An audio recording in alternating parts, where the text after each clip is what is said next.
پایگاه خوشخورغان یکی از منطقه‌های تجربوی انستیتوت زراعتکاری اکادمی علم‌های کشاورزی جمهوری تاجیکستان در ناحیه شهرستان میباشد. طوری که اطلاع گرفتیم، مسئولین پایگاه مذکور هر سال از انستیتوت زراعتکاری نوع‌های گوناگون سبزیجات و میوه‌جات را آورده در این زمین‌ها کشت و پرورش می‌نمایند. در اساس تجربه گذرانده شده با آب و خاک این منطقه مطابق بودن زراعت‌ها معین و برای در آینده کشت کردن آنها متخصصان توصیه می‌دهند. مساحت عمومی زمین‌های پایگاه خوشخورغان 232 گکتار را تشکیل داده. سال جاری در 13 گکتاری آن کارتوشکا کشت کرده شده است. اجاره‌کاران پایگاه در این موسم نشونمای خوبی کارتوشکا را تامین نموده نقشه دارند که از هر گکتار 222 سنتنری حاصل به دست آورند. ما حاضر مشغول همون حاصل جمع‌آوری کارتوشکا تیاری دیده ایستادیم. ما امسال 13 گکتار کارتوشکا کشت کردیم. ما کوشش کردیم که سال به سال زیاد کردن کارتوشکا و تامین نمودن کارتوشکا تخمی و بازار کارتوشکا تامین نمودن کاربری کردیم.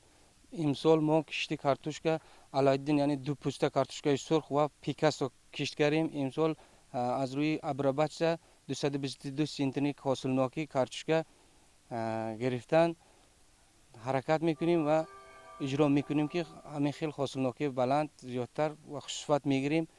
رشد کارتوشکا ما همون تمام نیروهای مینرالی اوقاتهای محلی زمینهای درست استفاده برده همین خیلی اوقاتها کارتوشکا تامین کرده. خدا خواهد امسال 222 سنتنری کارتوشکا حاصلناکی میگیریم. با مقصد رشد سایه چاره‌داری در ناحیه با تشبث رهبریت پایگاه و دستگیری اکادمی علم‌های کشاورزی جمهوری سابق بنای فرم مالی شیری ناحیه تجدید و از نوسازی خواهد گردید. تا امروز یک قسم کارها در این سمت به انجام رسانیده شده. در این بنا برای پرورش و نگاهبینی 104 سر مالی کلان شاخدار شرایط فراهم آورده می شود. ما حاضر در حدود پایگاه خوشخورغان بنیاد فرمه حاضر زمانت چاره‌داری ساخته استادیم. بنا قریب که 70% کارش بود شد. با بی‌واسطه دستگیری اکادمی علم‌های کشاورزی جمهوری تاجیکستان، انستیتوت زراعتکاری دستگیری همونا فرما ساخته هستیم. ما 54 سر مال شاخدار کلان داریم. این فرما خدا خواهد 104 سال به نقشه گرفته لایحه گرفته 104 سال مال کلان شاخدار به فرما ساخته هستیم. امسال خدا خواهد تا فصل زمستون همون فرما تمام کار میفراریم و چروه درونش میدراریم.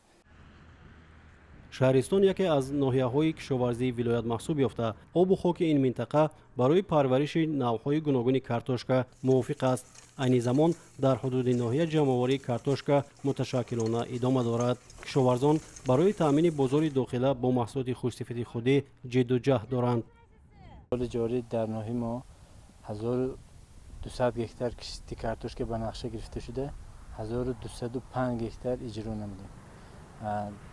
در این حال کارتوشکا پخته رسیده. اون چنین کرده استادیم که 228 سنتنری حاصلناکیش راست میاد. سال سپری گشته 1505 گکتار کشت نبوده. از هر یک گکتارش 171 سنتنری حاصلناکی گرفته بودیم که امسال حاصلناکی باز سال گذشته بهترین شده 228 سنتنر رسید. در همین روزه قریبی که 600 گکتار کشتی کارتوشکا را غنچینی کردیم که با تا روزهای نزدیک به پررگی جمع‌آوری کرده میشن. این منطقه کوهی اقلیمی نااستوار داشته حرارت هوا زود تغییر می‌یابد. کشاورزان باشد هر یک روز آفتابی را ثمرناک استفاده کرده کوشش دارند که هر چه زودتر حاصلی با عرق جبین رویاندنشان را جمع آورند.